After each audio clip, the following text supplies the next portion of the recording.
And he came up with what he called Kundalini syndrome model. In other words, when this energy in the spine rises, the harmony occurs. That was one of Itzhak Bentov's boldest claims. Every time you fall asleep, every time you meditate deeply, every time your brain waves slow down enough, your conscious awareness slips past the boundary of time. The only difference between that and a mystical experience is this. You're usually unconscious when it happens, but if you were to remain aware, calm, observant, still, during these natural oscillations, you'd catch a glimpse of something extraordinary. Some call it the void, some call it God, some call it home. The mystery inside you is not imaginary, it's mechanical. There's a reason you've felt deep down that there's more to you than what you've been told. Maybe you've sensed it during meditation, or while laying in bed at night with your body still but your mind glowing. Maybe you've felt it in moments of silence. Something rising, something watching, something ancient and alive moving quietly beneath your skin. That sensation, that inner hum. It might not be your imagination. And Itzhak Bentov, a scientist, inventor and mystic, had the blueprint to explain all about it. Bentov wasn't trying to sell you a religion. He was showing you that consciousness has a pattern, and if you can match its rhythm, you unlock access to levels of reality you forgot existed.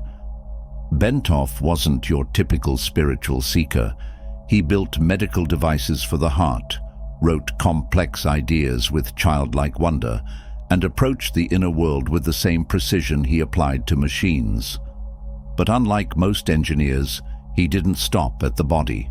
He kept going, into the nervous system, into the vibration of the cells, into the very edge of consciousness itself. What he found there was not fantasy. It was a system, a pattern, a mechanism that matched what yogis had been saying for thousands of years, but framed in a way that the rational mind could finally understand.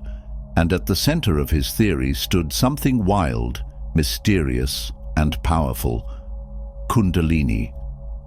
Most people hear the word Kundalini and think of glowing snakes, intense meditations, or spiritual danger. But Bentov saw it as something even more exact.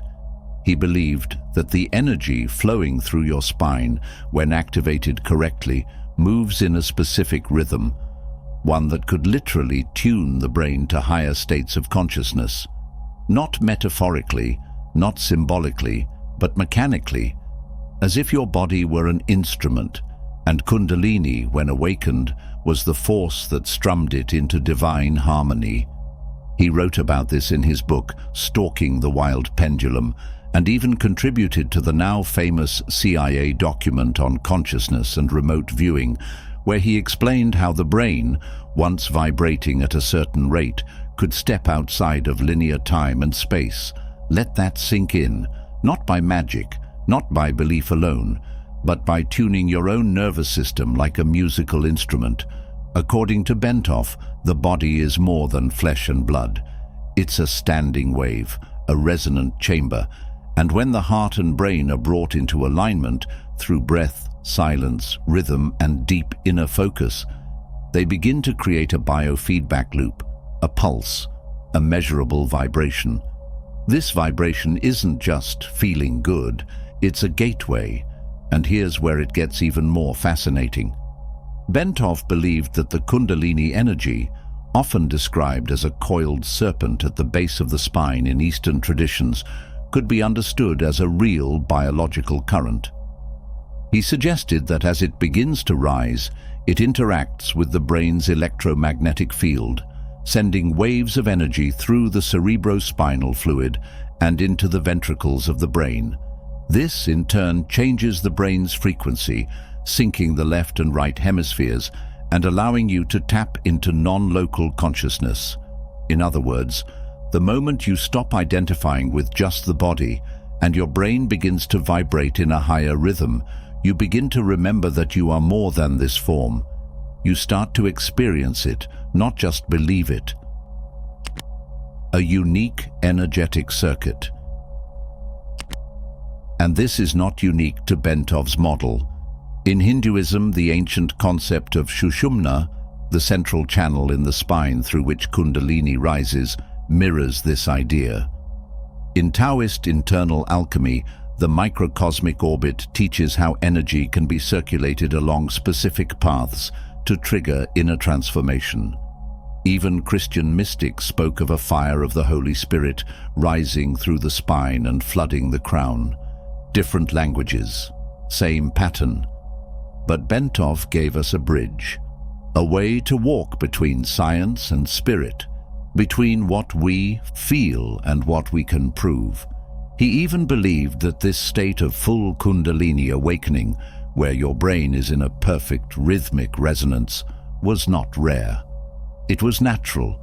It was simply blocked by stress, distraction, and the mistaken belief that we are small. Which raises the most important question of all.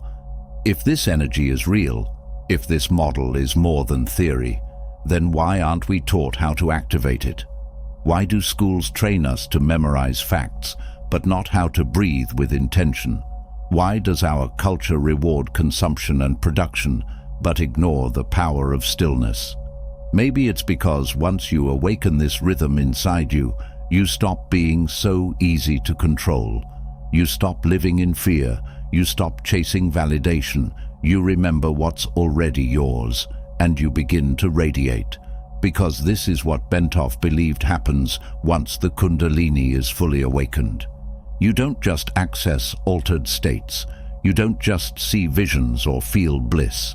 You begin to harmonize your internal world with the external. Your thoughts start to shape your experience more quickly. Your intuition sharpens. Your sense of separation dissolves. You don't become someone else. You become more you than you've ever been. So if you've ever wondered whether that strange energy in your chest or spine is real, if the pulsing in your forehead or the warmth in your hands during meditation is just your imagination, maybe now you know you've been tapping into something ancient, mapped, and waiting for your awareness. What is Kundalini? Most people think awakening means effort, that you have to push, climb, or conquer something within you.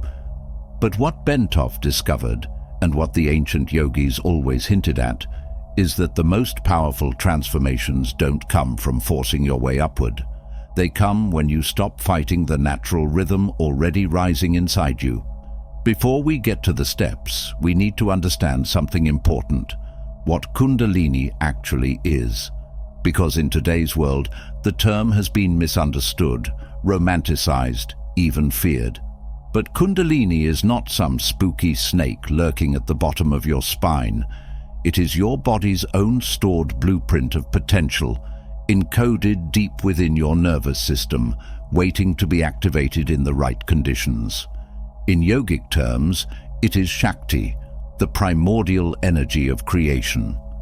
But in more grounded terms, Kundalini is simply the biological, emotional, spiritual, and electromagnetic force that flows through your spine and brain. It is awareness in motion, life moving toward itself. Bentov believed that this energy was not only real, but measurable, and that awakening it came down to something we rarely think about: rhythm. Think about a pendulum. In fact, Bentov did. He used it as his main metaphor. He believed that the human body, especially when still in meditation, begins to sway subtly, like a pendulum on a clock. This small, almost invisible movement sends waves up the spine and into the brain. Over time, if you stay with it, these waves begin to synchronize your brain hemispheres. The body becomes like a tuning fork, humming with coherent energy. That's the beginning of Kundalini. Not fire, not drama, but alignment. Bentov even found that with enough consistency, this rhythm becomes more than just a sensation. It becomes an engine, an internal oscillation that lifts the awareness out of the purely physical and into what he called non-local consciousness. This is not just a spiritual experience, it is a shift in perception so deep that time and identity begin to loosen. So how do you step into this rhythm? You don't need exotic techniques or secret mantras. What you need is space, stillness, and a willingness to listen to your own body. One of Bentov's key ideas was that the heart and brain need to entrain, to fall into a mutual rhythm, like two dancers moving in harmony. The easiest way to begin? Through the breath. Bentov found that slow, rhythmic breathing, especially when held in stillness, created micro-movements in the cerebrospinal fluid, gently massaging the brain from below. With time, this increased the amplitude of the waves in the brain, allowing you to access new states of awareness. He wasn't the only one who thought this way. In Chinese medicine, the concept of qi flowing through meridians mirrors this movement. The Ren and Du channels, running up the spine and down the front of the body, are said to carry the life force in a loop, just like Bentov's model of cerebrospinal flow. And in Sufi practice, the gentle swaying of the body and zikr, remembrance, serves the same purpose, harmonizing body and spirit through movement and breath. The key is rhythm, and more importantly, relaxed rhythm. Bentov warned against pushing too hard. He believed that many people who experience spiritual crises or painful awakenings are simply trying to force open a system that unfolds naturally when trusted. Just like you don't force a flower to bloom, you create the right environment and it opens on its own. So how do you know when this rhythm has begun inside you? It starts with sensations that seem small, a soft buzz in your hands, a subtle sway when you're still, a warmth rising up the spine, light pressure in the forehead or crown. These are not random. They are signals that the oscillation has begun, that your system is waking up. The next step is surrender, not passivity but trust. Bentov said that once the brain reaches a certain level of rhythmic activity, something extraordinary happens. The self begins to dissolve, not in a frightening way, in a freeing one. The tight grip of identity begins to loosen, your thoughts quiet. You don't try to understand, you become the understanding. One of the most powerful metaphors for this comes from an old Zen parable. A student came to his master and said, "I am looking for truth. Where should I begin?" The master led him to a still pond. "Drop a pebble," he said. The student did, and the water rippled. "Now look," the master whispered. "Truth is what remains when the ripples settle." Bentov's rhythm is like that still pond. The goal is not to force the water to stop moving. The goal is to stop adding more pebbles, more distractions, more thinking, more chasing, and allow the system to settle into its natural pulse. And when it does, you don't just feel better, you remember. You remember who you were before the noise, before the fear, before you were told you had to earn your worth. You remember that this energy, this power, this sacred current inside you, it was never outside you. It was never lost. It was only blocked. And that's the most shocking part of Bentov's theory.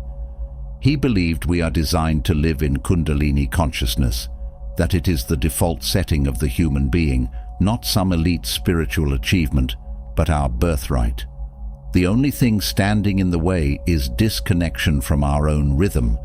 So if you felt like something is missing, if you've sensed that something ancient stirs within your spine, but you haven't known how to trust it, know this: you're not broken. You're simply waiting for the rhythm to return, and it can return. It doesn't require a mountaintop or a guru. It doesn't demand perfection. It only asks that you begin to listen to your breath, your body, your sensations, and the soft hum beneath your thoughts. The signals you ignore awaken you.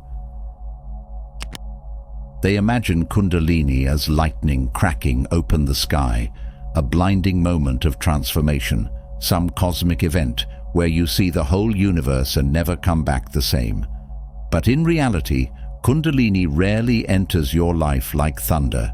It comes like a whisper, a strange dream that doesn't leave you, a pulse in the spine when you're lying still, a pressure behind the forehead during meditation, and more often than not, we dismiss it. We say, "That was weird," and move on.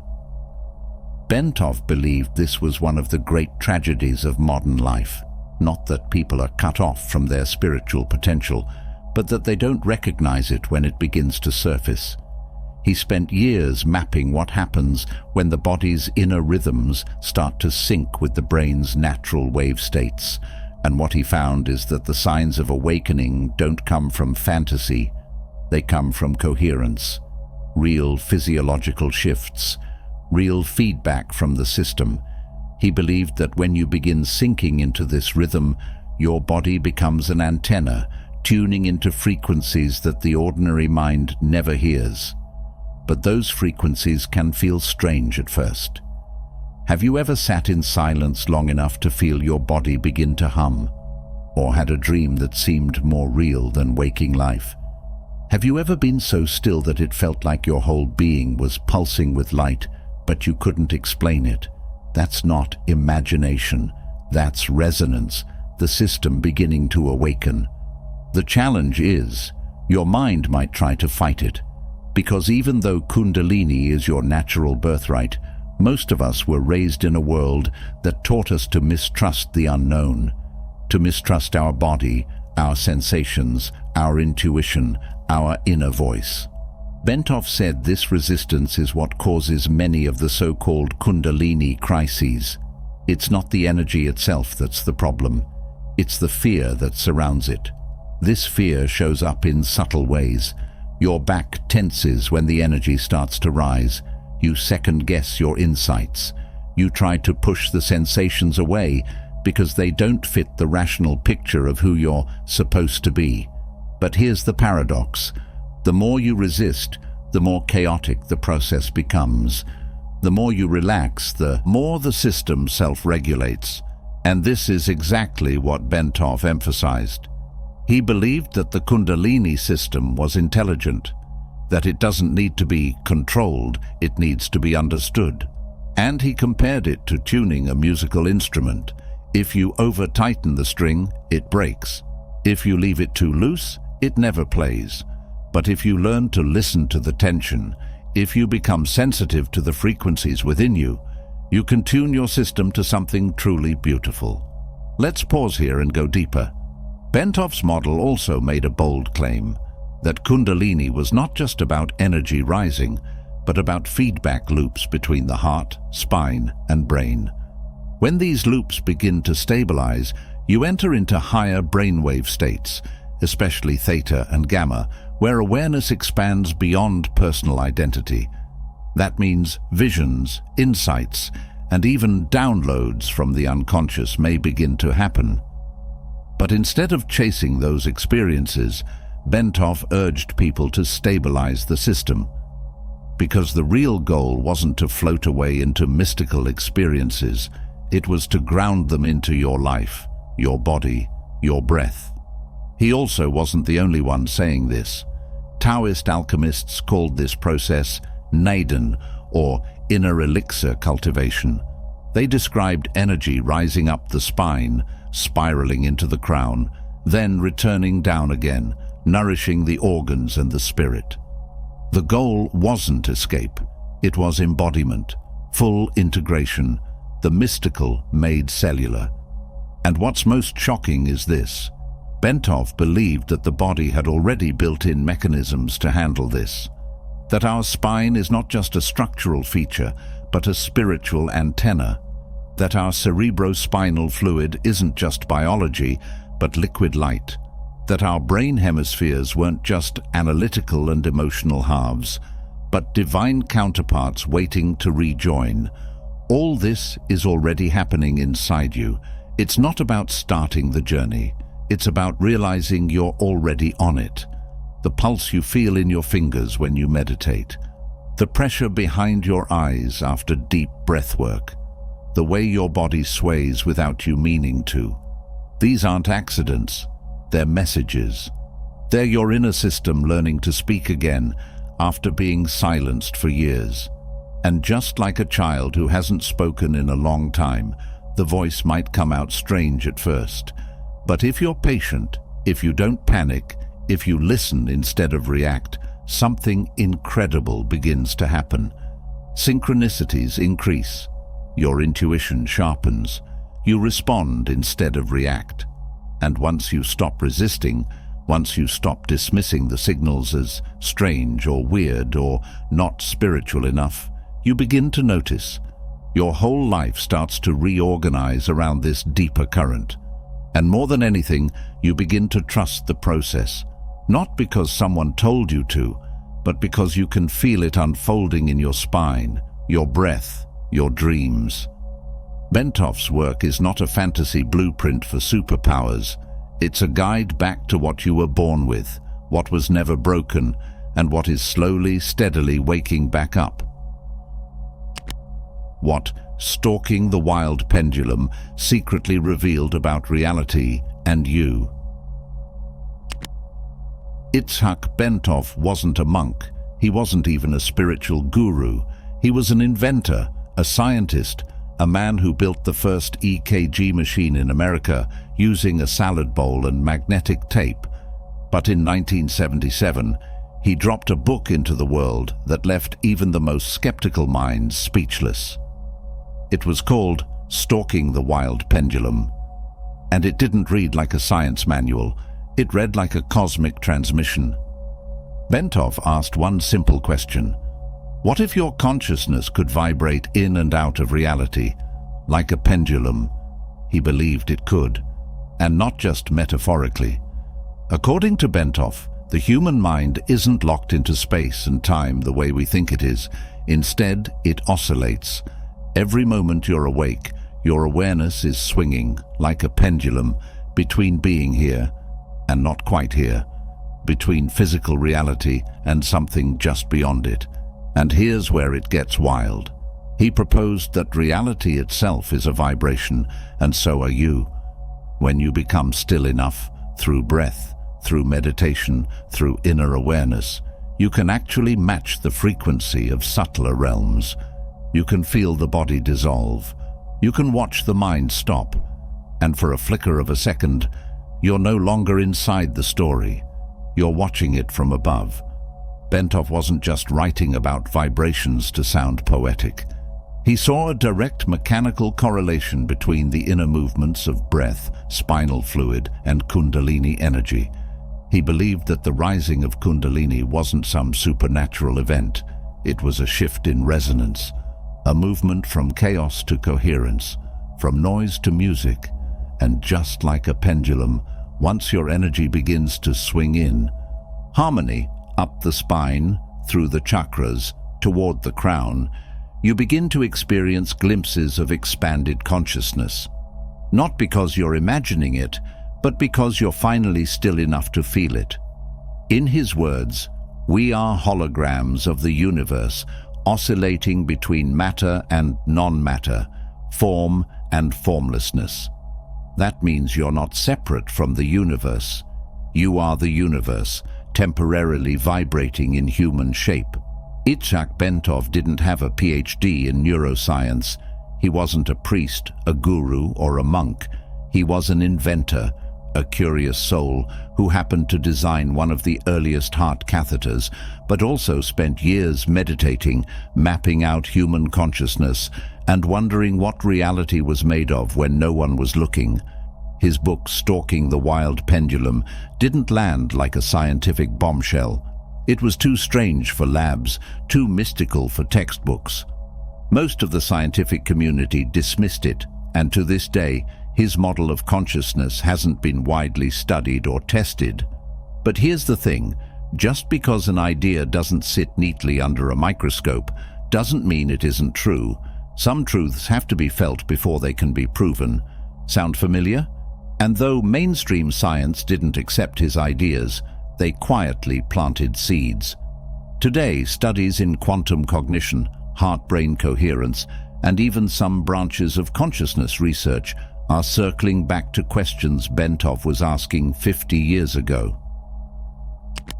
Bring the model into your life. They've just begun realizing that you don't have to leave your body, your home, or your ordinary life to awaken something extraordinary. It's about feeling vibration in breath, and most of all, it's about remembering that your entire nervous system is already designed to lead you back to yourself. So how do we actually live that? It's not about forcing Kundalini to rise. It's about creating the conditions where the body feels safe enough to open. Because as Bentov pointed out, the system is intelligent. It won't open fully under pressure or stress. But if you create rhythm, silence, and safety, it starts to unfold on its own. This is where the mystics enter the story. Take Ramana Maharshi, the Indian sage who spent decades in silence, not because he was trying to escape the world, but because his awareness had turned completely inward. When he was just a teenager, he experienced a spontaneous awakening. He laid down, felt as if his body was dying, and yet his consciousness remained. Something deeper than the body, something still and vast, stayed fully aware. He later described this as the moment he realized he was not the body, not the mind, but the presence behind it all. That realization came without effort, without any formal practice, without chasing anything. In many ways, Ramana's experience mirrors what Bentov tried to explain in scientific language. When the inner system reaches a certain level of coherence, when the brain, breath, and heart align, you enter a state where identity drops, awareness expands, the old self starts to dissolve, and a more natural, grounded self rises to take its place. So what does that mean for you sitting here now? Try this. Next time you're walking alone or sitting in stillness, imagine that your breath is brushing the inside of your spine. Feel the air rise, not just into your chest, but up the back of your body, from your tailbone to your neck, from your neck to the crown of your head. Then feel it settle, like light pouring back down. Do this without pressure, without expectation, not to achieve anything, just to feel what's already happening. This simple act of attention opens the same inner feedback loops Bentov mapped out in his research. But it goes further than that. He also believed that thought itself could become a rhythm, that when the mind becomes quieter, the thoughts that rise are more in harmony with the body's energy. That's why, after a few days of stillness, people often feel more inspired, more intuitive, more connected, not because they're escaping reality, but because they've cleared enough static to hear their deeper signal, and this is where the ancient knowledge lines up with the modern. The chakra system. The chakra system isn't just a colorful idea or symbolic diagram tucked inside yoga books. It's an ancient and profound map of how energy, awareness, and physical life weave together. It has been used for thousands of years not to decorate the mind with spiritual concepts, but to guide the spirit back home. Each chakra isn't simply a spinning wheel of light. It's a center of consciousness, a junction where physical nerves, subtle emotions, and deep patterns of thought come together. Bentov saw this not as metaphor, but as a mirror, each chakra reflecting real biological processes in the nervous system, and the rhythms of cerebrospinal fluid moving gently along the spine. The spine, in this view, is no longer just a column of bones or a path for nerves. It's a living bridge, a vertical axis of awareness. It doesn't only carry electrical signals, it carries your attention, your story, and your potential to awaken. And when that attention begins to move slowly, like breath, up the spine, not in force but in surrender, something ancient begins to stir. You don't become someone new. You remember who you were before the world told you to forget. This is the path of Kundalini, the dormant energy coiled at the base of the spine, often described as a serpent, not because it is dangerous, but because it spirals upward in sacred geometry, like DNA, like galaxies. Bentov understood that this energy cannot be controlled like a machine. He saw how many tried to jump ahead, to force the awakening before the body and mind were ready. He warned that this only leads to confusion, imbalance, and burnout. Because Kundalini isn't something you command, it's something you cooperate with. The deeper you relax into your body, the more you trust the rhythm of your breath, the more this energy begins to move, not wildly, but like a river returning to the ocean. It's not about doing more, it's about resisting less. Bentov compared this process to resonance. Just like a tuning fork doesn't need to be struck hard to ring, just touched lightly, your body begins to vibrate differently when your awareness aligns with stillness. Bentov's guide is not a recipe for perfection, it's a reminder. Your system is already wired for awakening. The breath, the heart, the spine, they're not random. They're designed to awaken something ancient inside you, something that isn't just about energy, but identity.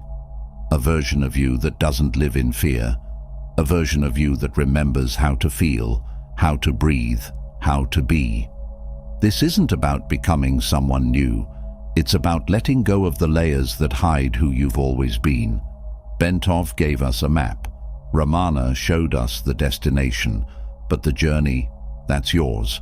It's one thing to read about Kundalini energy and models of consciousness. It's another to live them. The truth is, you're not here to master a theory. You're here to embody something ancient, something electric and sacred that's been living in you all along. But how do we live that truth when we're stuck in traffic, answering emails, or trying to cook dinner with 1,000 thoughts racing through our heads? That's where we turn to practice. But not in the way people often think. It's not about controlling every breath or forcing silence. Bentov taught that real alignment comes from gentle awareness, from relaxing into the structure of your own body and letting your natural rhythms guide you back into balance. This is where we take a turn toward a surprising source, the Greek philosopher Heraclitus, who famously said, "You cannot step into the same river twice." At first glance, that sounds simple, but it carries a deep truth. Everything is always flowing, shifting, moving. You're not meant to stay still like a statue. You are meant to flow, just like the breath, just like Kundalini. Bentov's system doesn't demand stillness. It teaches us how to ride the inner current. Heraclitus believed that the world was made of fire, not literal flames, but a living energy, constantly in flux. To him, logos, or divine reason, wasn't something separate from us. It flowed through all things. It was the rhythm behind reality.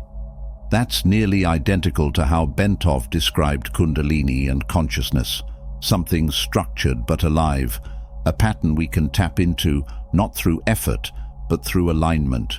So how do we practice this alignment? One way is through intentional walking. Don't underestimate how powerful it is to sync movement with breath. Bentov believed that rhythmic motion, like walking or rocking, helped regulate the body's vibrational field.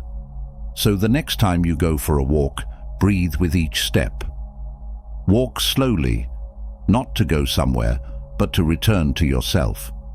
With each step, your spine becomes more relaxed, your breath more even, your thoughts softer. This is embodiment, not theory. Heraclitus would say you're stepping into the river of your soul, ever moving, ever new.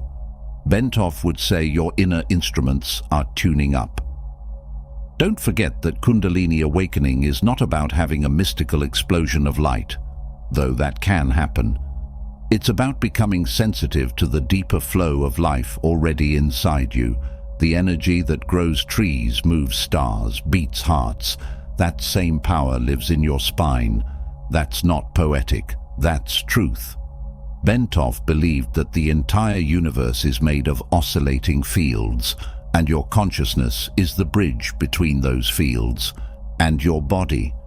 Every time you bring attention to your breath, your posture, or your thoughts, you're shaping that field. And over time, the experience becomes more than practice. It becomes remembering. You stop needing so many techniques. You just live tuned in. You sit, you breathe, you move, and something inside you hums. That hum is the awakening. And that awakening doesn't mean you escape the world. It means you finally live in it, fully, calmly, awake. Slow down enough to hear what's been whispering in your spine, your breath, and your dreams since the beginning. So if you take anything from Bentov's model, let it be this. Your life is not separate from your spiritual path. It is your path. You don't need more tools. You don't need another method.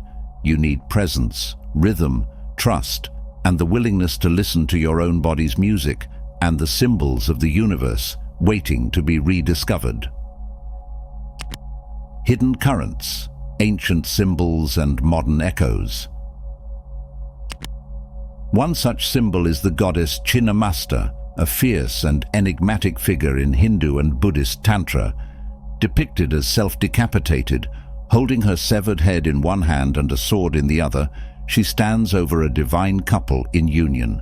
3 streams of blood spurt from her neck, feeding her own head and 2 attendants. At first glance, this image is startling. Yet, beneath its intensity lies profound symbolism. Chinnamasta embodies the paradox of life and death, creation and destruction. Her act of self-decapitation signifies the cutting away of ego and ignorance, paving the way for spiritual awakening. The blood streams represent the flow of life force, nourishing both the self and others. In the context of Kundalini, Chinnamasta symbolizes the awakening energy rising through the chakras, breaking through the barriers of the self to achieve higher consciousness. Transitioning from ancient symbolism to modern events, we encounter the story of Guru Jagat, born Katie Griggs.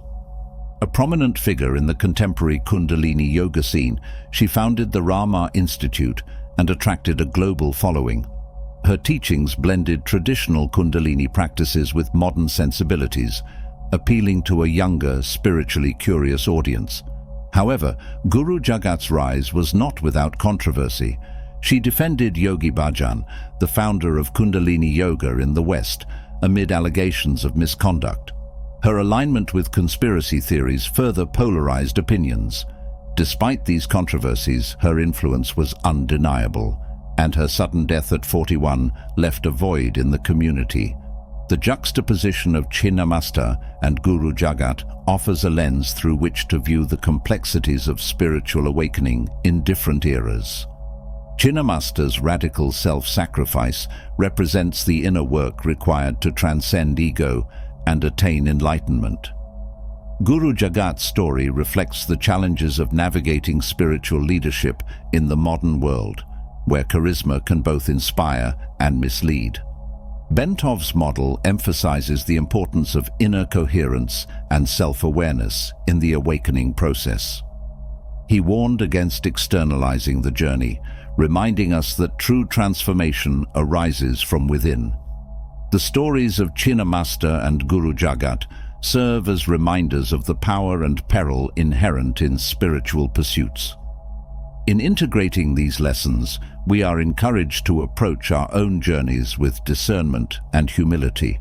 Recognizing the symbolic language of ancient traditions can enrich our understanding, while contemporary narratives caution us against the pitfalls of ego and external validation.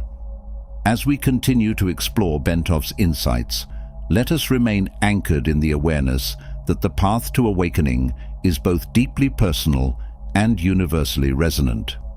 By honoring the wisdom of the past and learning from the experiences of the present, we can navigate the transformative currents of Kundalini with clarity and grace. So what's the pendulum really stalking? There's an ancient teaching from the Sufi mystic Al-Hallaj that says, "Between me and you, there is only me. Take away the me, so only you remain." At first, it sounds like poetry, but if you sit with it, really sit, it begins to feel like a code, a key to something you've sensed your entire life but haven't quite named.